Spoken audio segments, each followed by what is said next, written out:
It's finally happening. Our favorite Game Boy games are finally available on the Switch. I guess it's not all of our favorites. Nintendo Switch Online is still missing all of the mainline Pokemon games. Here's my prediction. I think every mainline Pokemon game in Generation 1, 2, and 3 will be available on Nintendo Switch Online this year. Generations 1 and 2 were ported to the 3DS and were compatible with Pokemon Bank. This allowed players to play the original Kanto and Johto games. They could play through the entire game and then take those party members and bring them into X and Y and Sun and Moon. This was so great, but very conveniently, in March 2023, the Nintendo 3DS eShop will be closing. And so I think there's no better time than to reissue these games as well as the Generation 3 games. That's Ruby, Sapphire, Emerald, Fire Red, and Leaf Green. There's no better time than to bring those games and put them on the NSO March 2023. That's my big prediction. For years, I've been speculating that these games will be available. I thought it was going to be in 2024, and I do think they're going to slow drip these games out just a little bit so we don't get every release all at once. Monday, February 27th, Pokemon Day, there's going to be a Pokemon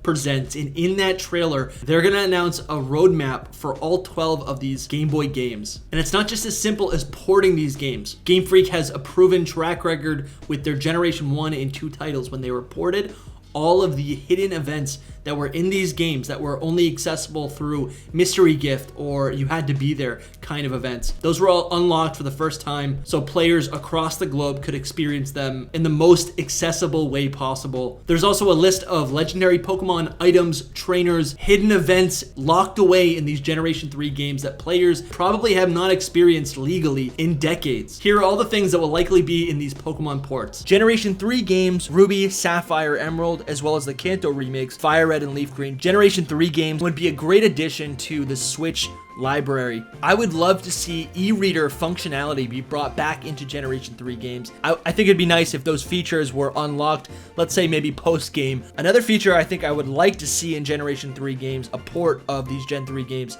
is the automatic fix of clock-based events, aka the dead battery problem.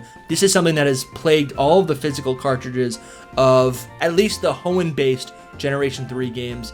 A port of Gen 3 games could also unlock event Pokemon in encounters and locations that have been locked away due to real-world mystery gift events.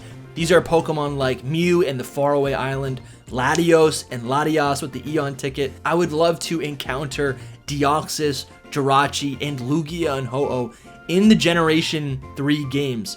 And of course, a port of Generation 3 games would mean a return to the Battle Frontier. What are the odds they retcon the Generation 3 Battle Frontier? For more Pokemon speculation, hit that subscribe button and consider becoming a channel member. Thank you guys so much for watching. I'll see you soon.